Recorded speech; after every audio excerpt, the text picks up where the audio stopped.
No go out I'd actually in there. Because I'd like to work in a hospital.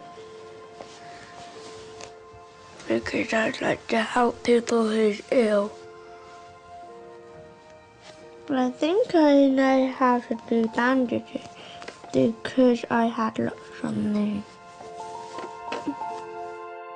Terry Calversburt began life as a typical bouncing baby girl.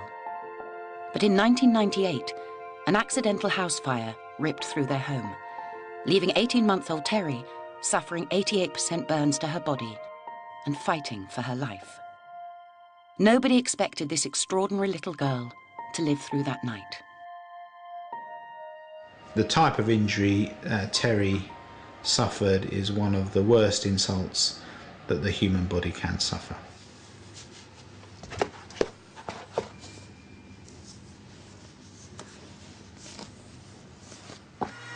On the night of the 20th of November, 1998, the room that Terry was sleeping in went up in flames.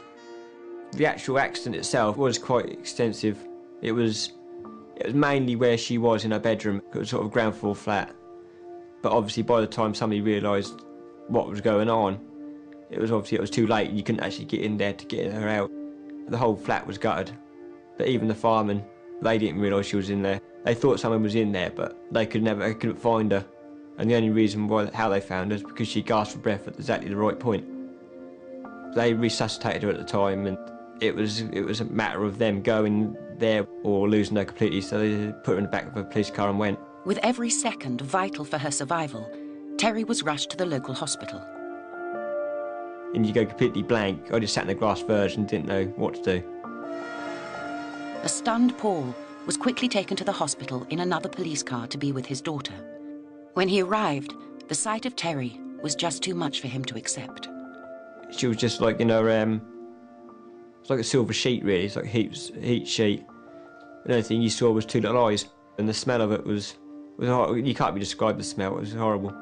He walked into her room and then walked straight out, wanting just to remember his daughter as she was, not as she had become in the last horrific few hours. But after that, I made a point that if I can't see her as she is, then how am I expect anybody else to see her as she was?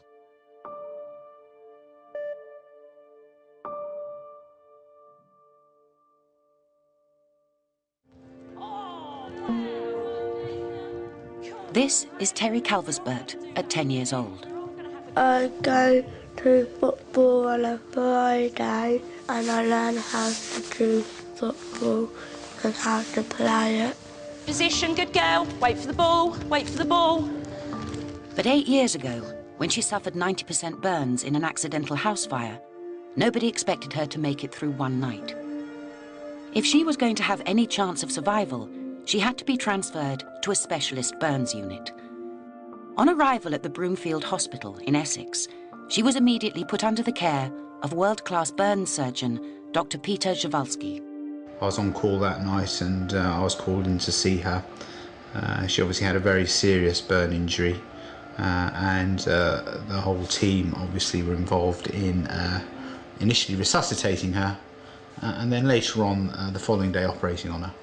Terry had an extensive up to 90% full thickness burn injury which affected her face, her trunk, both upper limbs and both lower limbs. Unfortunately, Terry's fingers were essentially dead when she came in. We didn't remove them to start off with because we always give everything the benefit of the doubt, but during the course of her treatment it became apparent that the fingers on both hands unfortunately were not viable. We had to remove them. Similarly, her foot, it became apparent that the burn was so bad there that the foot was not viable, the tissue there was not alive, and we had to remove it. Terry had a very deep burn to the scalp and skull, and at the time of her injury the burn was down through the skull to the outer lining of the brain. He always told you the worst, which we wanted to hear because then we prepare ourselves for the worst. A number of times she's stopped breathing and they had to do something. In the theatre they had to do it a few times. So, and we had some very, very big decisions to make as well. And because every time I took her to the theatre, she would stop breathing and had to resuscitate her. And it happened every single time. And it got to the stage where they said, if it happened again, you know, what do you want us to do? You want to let her go, and that'd be it. Because obviously it's not very fair on her. And it took a big, we sat down for days. Well, days, it seemed like days, probably a few hours, trying to figure out what to do. And it came to the decision, if it did do it, then that'd be it. Just let her go. And then she never done it again. You know, the strange thing about it, she never ever done it again. It was 3 months before Terry was off the critical list, and 8 months before she was allowed to leave the hospital. During this time, the whole experience was too much for Terry's mother to handle.